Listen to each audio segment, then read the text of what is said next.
Okay. Hello, and welcome back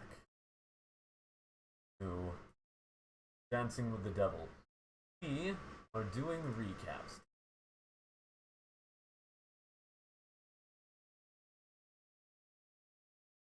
So,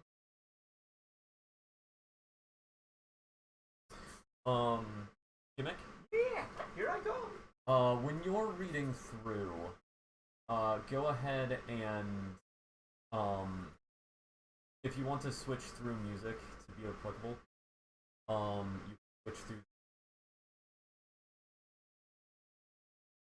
you have here, but Okay. don't use any of the others. Yeah. Okay. Well, first, all of the ones with zero. Ah. Any of those. Oh. Not any of the ones that start with letter. Yeah. I can do that. Oh. And of course, that one is the best one. That was primary stuff. And probably your primary. Here I come. Oh Yeah. boy. You might want to switch, like, make sure that. Yes. Hello. Perfect. Do we need to do introductions? I don't know at this point. I mean, entirely out of the camera. Yeah. Um, Oh, crouch behind me. That's all you need. Okay. Yeah. By the way, that's Kiara Lolar Lundeen. Yeah. First, my name's Gimmick. What's a good lie? When applying fake eyelashes, I use a little something I like to call staples. What else we got?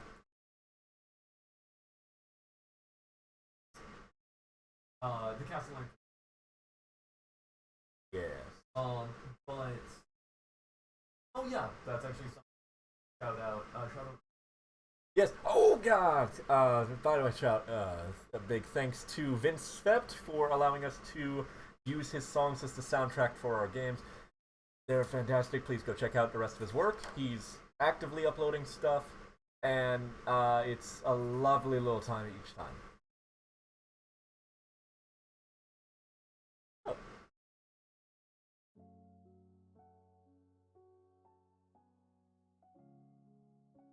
Yeah.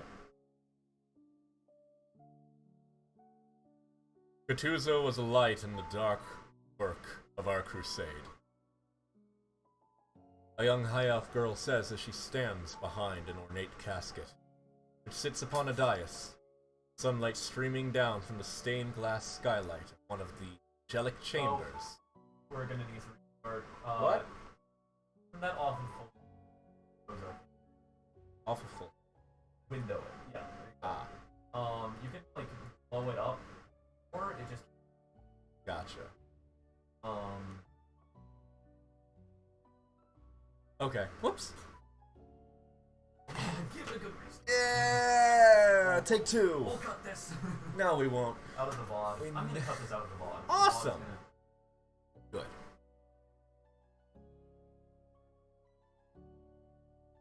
Get some starting music.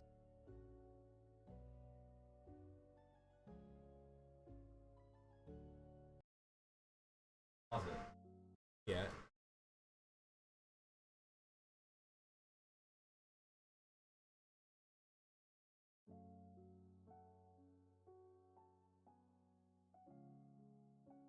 Gattuso was a light in the dark work of our crusade. A young high elf girl says as she stands behind an ornate casket, which sits upon a dais, sunlight streaming down from the stained glass skylight, one of the angelic chambers, the temple to the Pantheon. The elf's white and gold robe shimmering in the sunlight beaming down from above, glinting of the holy symbols etched in polished metal across the casket. Her infectious joy and exuberance were only exceeded by her dedication to righteousness and the furtherance of it. Stifled sobs can be heard echoing around the sanctum. all but hidden by the angelic voices, the clergy's chanted prayers in Celestial, the language of the heavens. The general deep wailing of the orcs takes an almost drowning song-like quality, harmonizing with the higher cries of the gnomes. In this crusade against the fiend of Bator and the Abyss, it is easy to look at the greater names. Skinner, Mr. Jones, Zariel, Inogu. But it is equally as important, if not more so, to watch the small and numerous threats. Cat never forgot that. She was always hunting the imps, righting the little sin, avenging the small injustices. It may be cliché to say, but Cat died as she lived, avenging the small that the world forgot. But I don't think that's how she would want to be remembered. Cat would want us to remember her humor, the way she laughed hardship away, the way she faced hell with a smile and a joke. Cat would want us to think back on her and laugh. Not remember a hero, not tell of her great deeds, not put her on a pedestal. Cat would simply want us to look back on her and laugh. The Castellanter siblings were gathered for funeral, though the 18-year-old Voltaire is the only one who knows why. The 7-year-old twins, Dante and Beatrix, are simply trying their best to not be bored. After the ceremony, the procession made its way from the temple to the Pantheon, over to the city of the dead. Voltaire walking with the orcs, and the kids riding with the gnome. Once the procession arrives at the cliff that overlooked the suburban undercliff, Cat's body brought to the burial. The burial is a mixture between the orc tradition of sky burial and the gnomish tradition of cremation.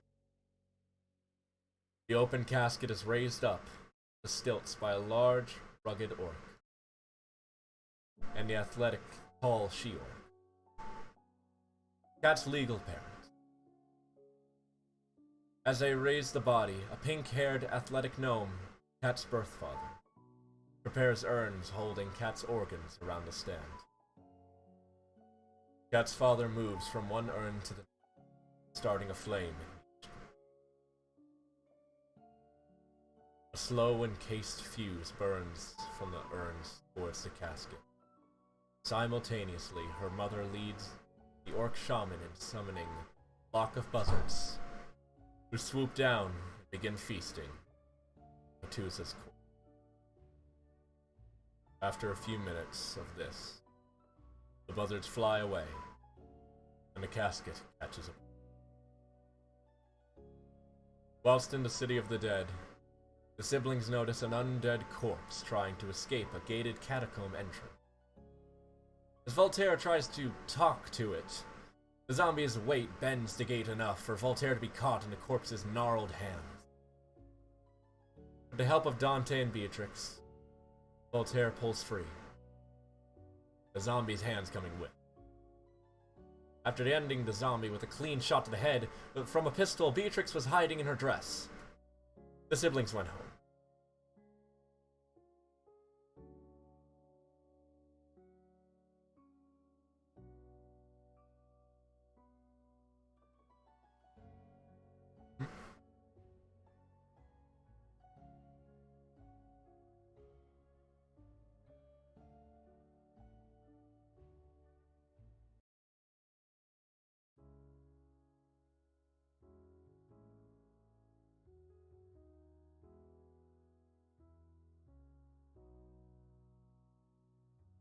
In the study of his home, the workshop, Voltaire nurses a glass of whiskey.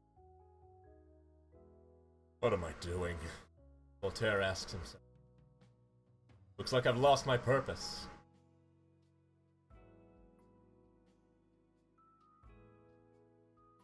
From the beginning, then? Well, from Yeah. That's... the study of his home and workshop, Voltaire nurses a glass of whiskey. What am I doing? Voltaire asks himself. Looks like I've lost my purpose. Voltaire raises his gaze to look across the coffee table at the reflection of him that spoke. Look at me. Priest of Lythander, risking my life to have a chat with an evil zombie. Barry said with a chuckle before Tara responded. They were trying to get out. They clearly wanted something. A hungry wolf wants something too. Barry retorted. Does not make them any less likely to kill. Not to mention that undead against Lythander's will. Tara lowers his head back down and watches the swirling drink in his empty glass. I just wanted to have something good come out of today. Make up for what I did to Kat. Terry drew a long, sharp breath before letting it out in a long sigh. Well, keep my cup tipped up when I am feeling down low. Voltaire downed the rest of his drink and slumped back into. Come on, Tara, Terry said. He pulls a vial of powder from his jacket pocket. I have kids out there. How about I be happy for dinner? Tara takes the snuff potion, pours a small pile onto his finger. Yeah, right. As he takes a deep sniff of the powder, all the world's worries faded away. And Voltaire lets out a sharp exhale, straightens his dinner jacket, and heads out to the door, to be with his siblings, leaving his reflection sitting in the study, giving a toast to Voltaire.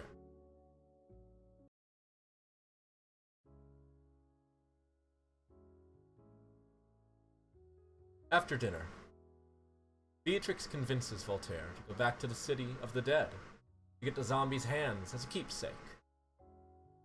Jeeves, the mechanical butler known as a Nimblewright, helps the family get ready for a late-night expedition. Jasper, the Nimblewright chauffeur, prepares the family's Aethermobile, convertible luxury horseless carriage, propelled by nothing but an engine that runs on pure magic. After retrieving the hands, placing them in jars in the siblings' room, children go to sleep, only to be attacked in said sleep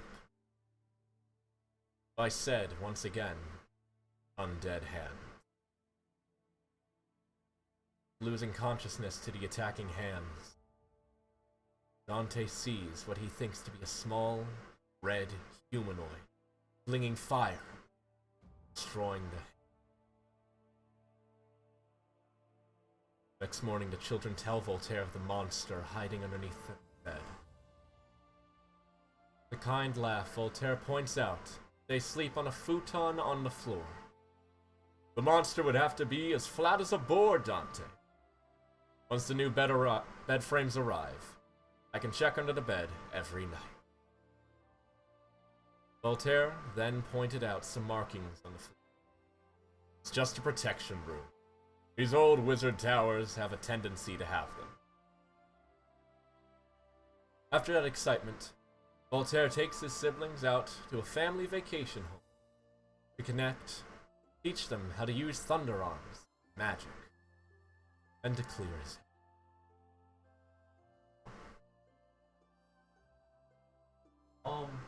Actually get before moving on, if we can saying, and this is like saying the episode yeah, and whatnot. We never said that. Whoops. Also, actually, So for context, this is a recap, and I'll say it in the right way. yeah. Before that, actually, real quick, I also want to grab.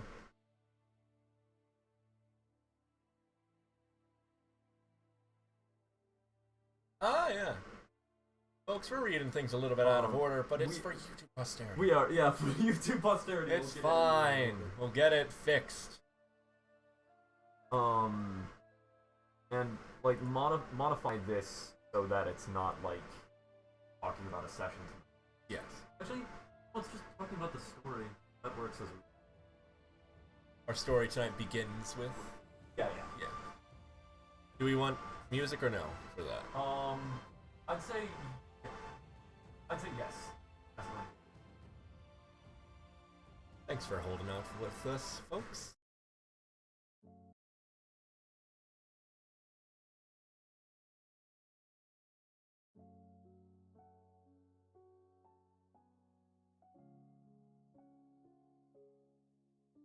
Our story tonight will begin Dancing with the Devil, Book 1, Chapter 1. Devil's Demon Slayer Method.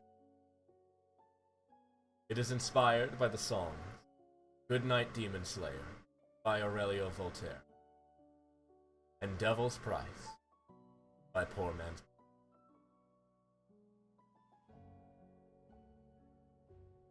Yep. Movie. Nice! Got a clean cut. Yay! Production stuff, folks. Yeah. We're I don't get- think I actually said it, but the second mic is muted. Second mic's muted. It's muted right now. Yeah. Great. Okay. Do you want the hat? That'd be good. Yeah, I'll have the hat. Yeah. Take a swig. Take your sweet little time, why don't you? Okay.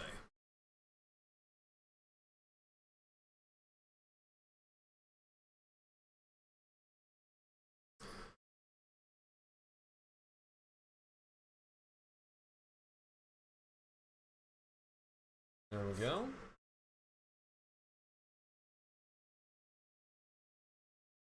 I will say you might want to sit, not lounge, because it might get uncomfortable when the heavy stuff starts happening in the recap, and you're just lounging in the backgrounds going, I can't move, because that draws more attention. How's this? That? No. I think that's the most comfy, yeah. On the futon. Which is not on the floor.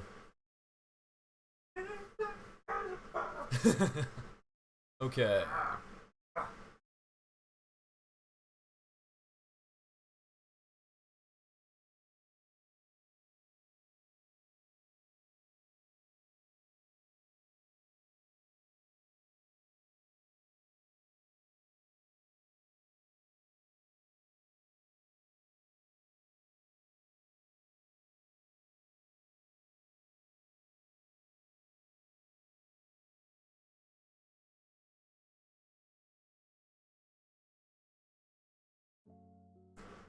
Our story tonight will be from Dancing with the Devil, Book 1, Chapter 1, and is inspired by the song Come On Down by Poor Man's Poison.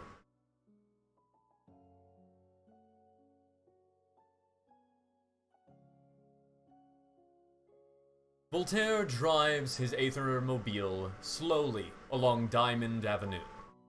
A line of white-garbed pilgrims wash themselves in front of the now empty Castellanter Villa. My old home.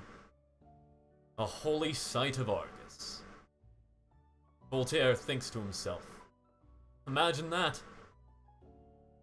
It was only a year ago when Reverend Argus Albus Eldir Gero and Sir Nikolai Constantine appeared seemingly out of nowhere and attacked the Voltaire's family home, killing his father and older brother and driving his mother insane, leaving his two 8-year-old siblings orphaned in all but name. According to Reverend Argus, the Castellanters had been engaging in devil worship, though Voltaire doubted it. Nevertheless, the city pardoned Argus and put his case under the eye of the church. Only for 5 months later, Argus killed Skinner, the Rakshasa, a greater devil that was summoning fiends into Waterdeep. And he was formally absolved of any suspicion. and the lay people started heralding him as a saint. Shortly after the attack, the family put out a statement, placing the blame for the cult of Asmodeus that was meeting in the old temple below the villa solely on Osvaldo, Voltaire's older brother. Though even Osvaldo's involvement was hard to believe. Voltaire pulls out an aether crystal and taps it to its paired lock. Suddenly he pauses and watches the crystal and the runes on the lock glow as the magic is spent to unlock the front gate. How much did that cost? He asks himself. The raw materials and labor likely cost over 20 gold or 200 gold dragons. He continues. I could have lived off that for nearly 2 years back at the monastery. For long few moments, Voltaire sits there, quietly. I need to donate after this. Haven't I already donated enough? Voltaire whips around to the back seat, his disdainful look in his eye as he glances at the reflection of him that sits in the back seat. I gave nearly 500,000 dragons to the temple to the Pantheon after Argus blamed us for devil worship, Terry says, exasperation dripping over their lips. I have not given enough. Have I not given enough? Terry retorts. The Aethermobile rolls up to a stop, and Terra gets out at the entry steps of the villa before turning back to look at Terry. Are there not still those in need? After touring his house, his old house, and experiencing the fond nostalgia one last time before digging for the truth and having the melancholy of empty rooms taint whimsy of childhood, Voltaire ventures under the estate into the old temple to Lythander. True enough, symbols of Lythandrian worship have been covered over with fiendish ones, and magical scarring remembered the fight Argus brought here and the iconoclasm he committed on the fiendish friezes. As Voltaire enters into a familiar room with a balcony on either side, and walls stripped bare of Asmodean symbols, he searches for anything saying that his family was not involved. Room after room. But all he finds is dark robes, jail cells, and blood-stained blades. Trappings of the cult. This room is familiar, right? Barry asks.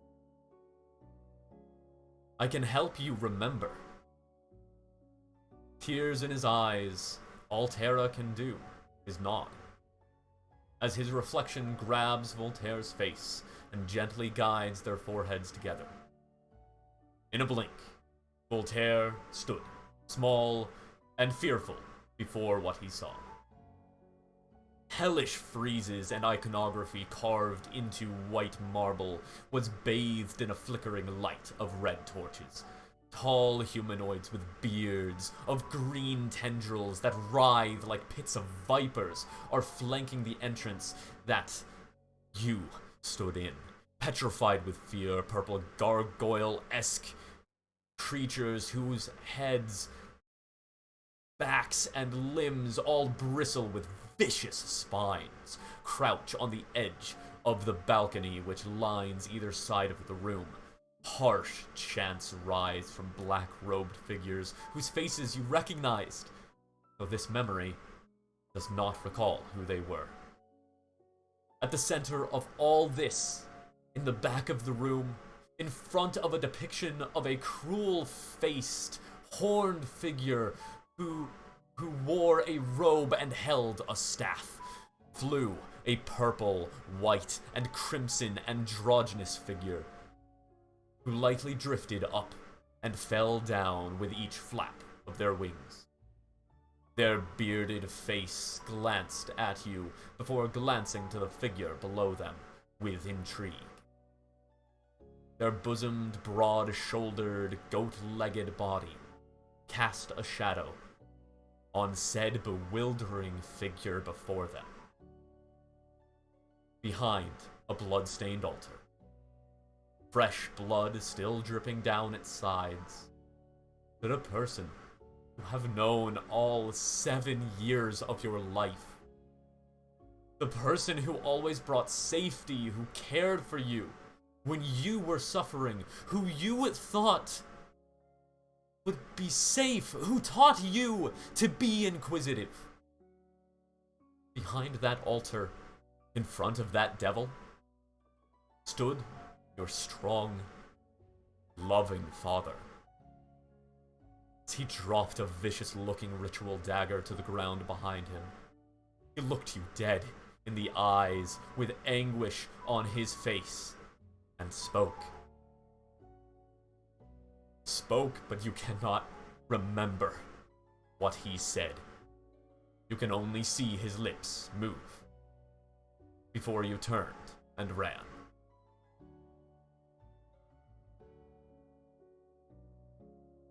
Voltaire stifles sobs as he walks back upstairs and looks out on the courtyard through large windows. A memory of a charity meal makes its way to the front of his mind. Do we have enough for all this? He remembers asking, to which his father answered with a question. Well, Voltaire, we still have more to give, don't we? We do, the young Voltaire responded. Victoro turned to his son, a smile on his face. When there are still people in need, why not give? When will we know it's enough? We will never know if it's enough, his mother responded as she knelt down and straightened his cravat. But we know we still have, so we will simply keep giving, okay? Voltaire drew a rough gasp in through his teeth. What is it to do good if you have to hurt people to do it? How did you do it so wrong? Terry scoffed. What is the right way? Doing something good for a bunch of people that happens to be harmful for a few is the wrong way? But doing what is harmful for 3 people, 2 of which being uninformed children, in order to do good for a bunch of people, including a violent worshipper of Mask. That is the right way? He took a long look out the window and sighed.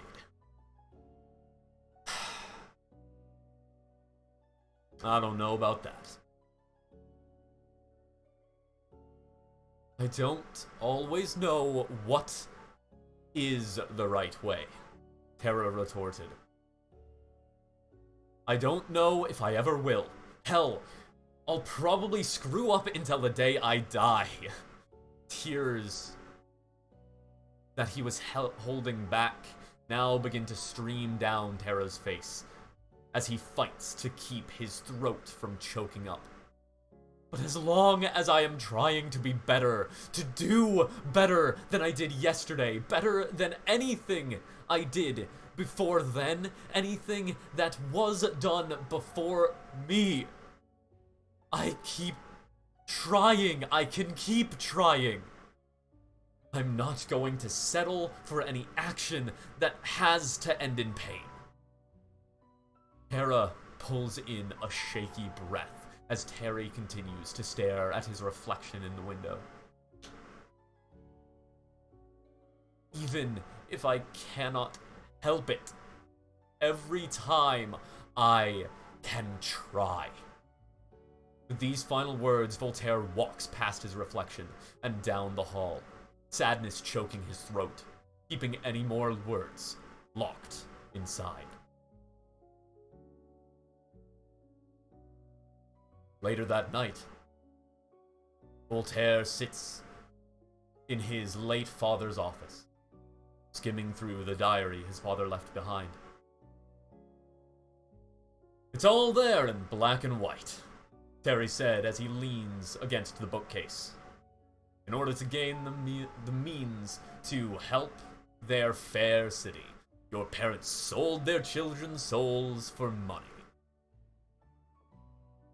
They were trying to sell their own, Tara shot back. Oh, and did that work? Terry retorted with a smirk. Tara's eyes lit with irritation. Asmodeus refused. It asked for the kids.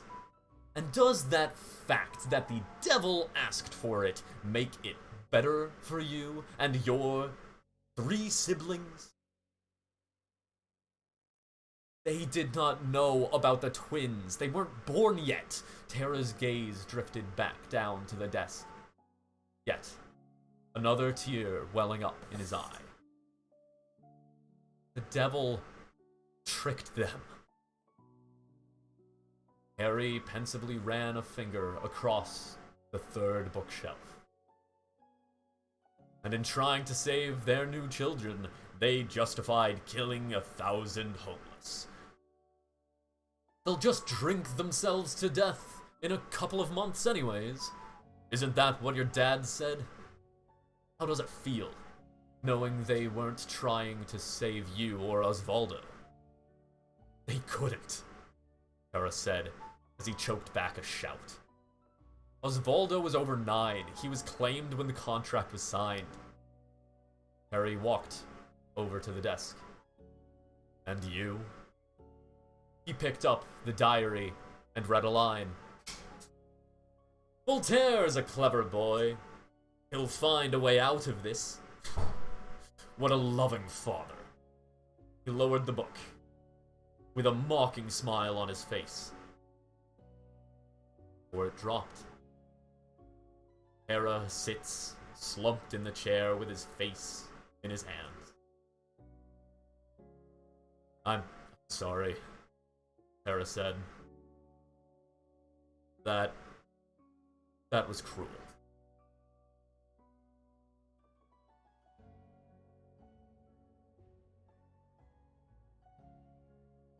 Sat in silence.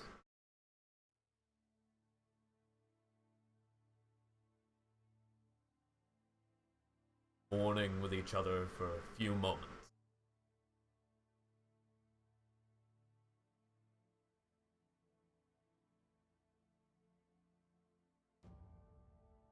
Before the midnight bell tolled. Only one thing ran through Voltaire's mind.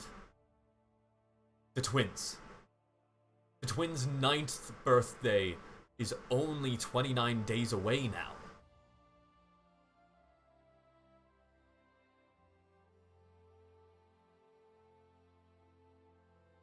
The next day, after praying to Raziel, the Angel of Secrets, Voltaire found a book on Asmodean contracts, and spent the day studying it. As he reads, he learns that for a contract to be changed, something of equal value is expected to be offered. A soul for a soul.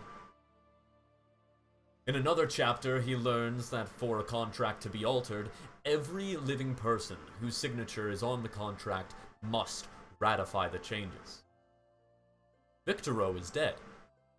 But Amalia, Voltaire's mother, is alive in Keeling Asylum.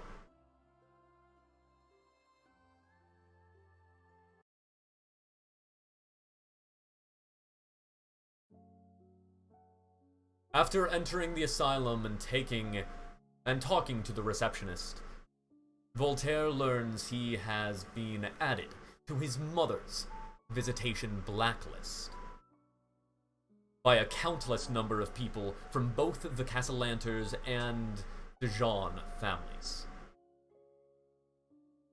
Not content to let this stop him, and limited on time, Voltaire sneaked into the asylum and reached his mother's cell. He spoke with his mother in a bittersweet reunion. She apologizes over and over and rejoices the chance to reunite with her son. When she hears that Voltaire is trying to change the contract, she becomes the very picture of sadness, as he asks her to ratify the change. She says, "Will only make it worse," her voice beginning to choke. "Whatever way you try to fix this, it will only make it worse, dear." She took a long pause as tears begin to stream down her face. "You made it out. Can't that be enough?"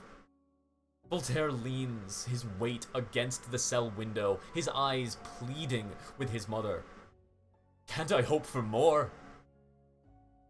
We live every day surrounded by curses and miracles. Can't I hope for one in our favor for once?" Amalia moved to the window, placing her hand across from Voltaire's, trying to hold her son's hand through the glass. We already have a miracle, Voltaire. You are our miracle. I love you, darling. I'm so glad you're alive." Voltaire steps away from the window. "What do you want me to tell them?" A pained expression crosses Amalia's face as her son asks her that. "I don't know." She sobs. "You had 10 years! 10 years!" Voltaire bit back, his words proverbially throwing Amalia back to her bed. "I watched them grow up for 6 full years, asking that question, hoping that I would never have to give an answer." Her head dropped to her hands as she sobbed. "I have spent this past year counting down the days, trying to come up with one." Her words came out muffled by her palms and tears. "But what do I say? Darlings, in a couple of days, the vile ruler of Bator is coming to take your souls? Is it better for them to know that, or live in bliss for the few days they have left? Is not ignorance better?" Her eyes pleaded with Voltaire, searching her son's face for an answer she could not find in herself. But after long moments, her face sunk again. "I'll find another way." Voltaire clenches his fist as he speaks through his teeth. "I don't care if it doesn't work. I have to look. You make your mistakes that I have to fix." Amalia's voice was broken as it responded. "You're never the one who pays."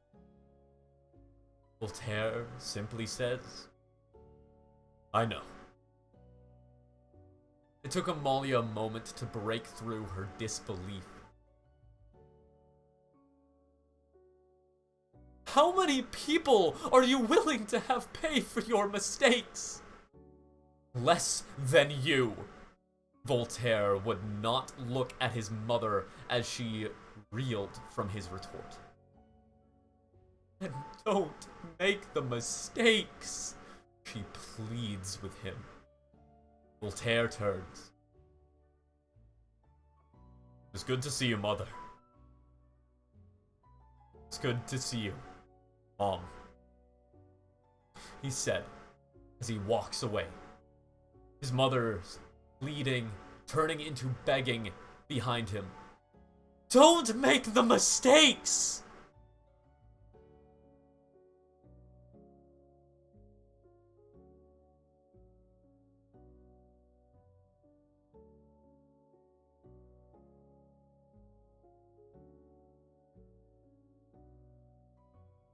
Later on, Voltaire sits in his aethermobile in front of the temple to the Lythandrian pantheon. Mother's right, Perry says. I'm likely not going to be able to trade 2 souls for the twins. The devils know they're worth more to me. Terra looks over at his reflection, an idea striking him. I could make another deal. Ask for time. Now that's not a bad idea, Carrie responds. A continued partnership in return for doubling their time here? 9 years for each, 18 in all? Just then, Voltaire jumps as a knock comes at his door. Leaning down to look in the window is a man in priestly robes, whose hair floats weightless, star-like pin pricks shining through. A pair of reflective lorgnets hiding his eyes, floating as if held by a non-existent hand. This is Argus.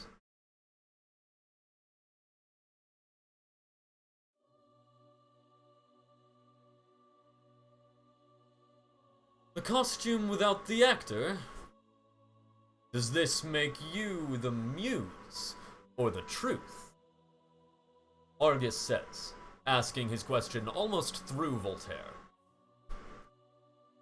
What? Voltaire asks, the odd question catching him off guard. Voltaire does not know quite how to react, but before he can try to figure it out, Argus raises another question. This one, directly to Voltaire. What are you doing in the city, Lord Casalanter? On their way into the temple to the Pantheon, Argus and Voltaire briefly discuss the evil in the city, and how they both wish to confront it. But once they enter the sanctum of Azrael, Argus dismisses everyone from the room, and the conversation instantly turns. I heard you were there when Katuzar died. Argus says, looking up at the marble statue of the Angel of Death. I heard you were there at the funeral. Voltaire's throat clenches with guilt as he answers. Yes, I was. We were confronting a Rakshasa, and Argus cuts Voltaire off. Raksha. And I suppose I should thank you. Again, Argus's statement catches Voltaire off guard. You played a vital role in resolution of my greatest triumph here. Finally, Argus looks at Voltaire. That Raksha was a servant of the Skinner, the Rakshasa. They were to enact the Fiend's plan, and you played a pivotal role in stopping that. Before Voltaire can respond, Argus takes a step past him. to stroll around the sanctum. You spent quite some time in a monastery in Baldur's Gate. Is that correct, Lord Castellanter? Voltaire responds with a simple, "Yes, I have." Then, would it be correct to say you have had experience dealing with a city filled with evil? Yes, it would. Voltaire's second answer came with a hint of sorrow. Then, that would make you more experienced than myself. Argus stops in front of Voltaire, having finished his circle around the dais. I was unsure about you. Your actions within the city have already shown you are someone with great potential. We could use in this crusade against the forces of the lower planes. But you and your family's connection to the fiends obscure your alliance. However, now that I have seen you with my own eyes, I believe you are worthy of an attempt. Argus takes a beat to let everything sink in before asking, Lord Reverend Voltaire Castellanter, would you join my crusade against evil and take me as your patron and Azrael through me? It was a while of thinking on Argus's offer before Voltaire agreed. After Voltaire agrees, Argus places a hand on his shoulder.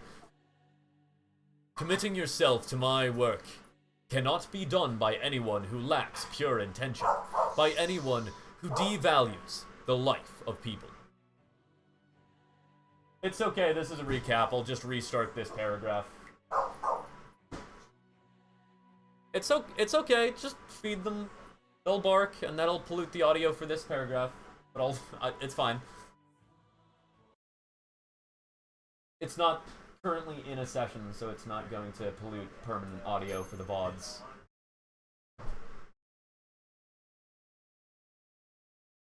Is there anything else that might make noise?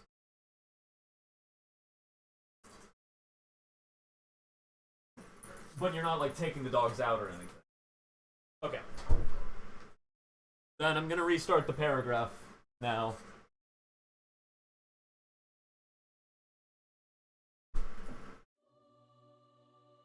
It was a while of thinking on Argus's offer before Voltaire agreed. After Voltaire agrees, Argus places a hand on his shoulder. Committing yourself to my work cannot be done by anyone who lacks pure intention, by anyone who devalues the life of the people, by anyone who holds anything higher than the laws of the Celestials and the value of the individual. Voltaire, I must ask you.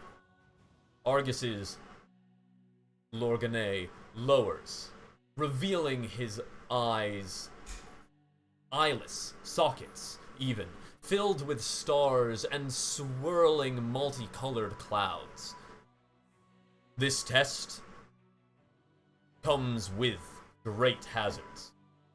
It is short and brings those with evil in their heart a quick death. Do you commit yourself to this test? Fear begins to build in Voltaire's throat, but he bites it down to say, I do. Then kneel before me. As Voltaire kneels before Argus, Argus places a palm on Voltaire's head and begins to chant something under his breath. Argus's eyes begin to glow with bright purple light as the same light emits from between his palm and Voltaire's head. Then, with a bright flash, Voltaire's body crumples to the floor, his head having glowing residue from the magical attack. Calmly, Argus moves to Voltaire's side before repeating the spell into Voltaire's unconscious body. Then, Voltaire's consciousness returns to him as Argus heals him. If you were evil, that would have killed you. Welcome to my crusade, my acolyte.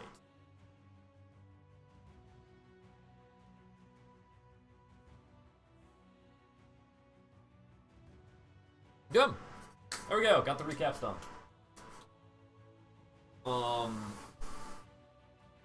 I am going to end and restart the stream one more time just to send out a notification for the actual session. And then we'll get underway.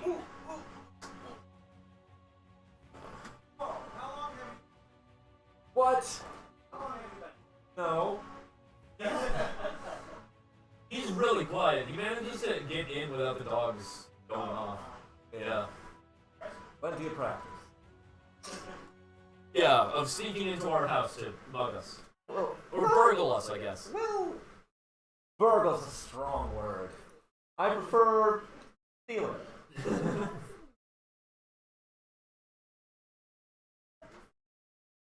Okay.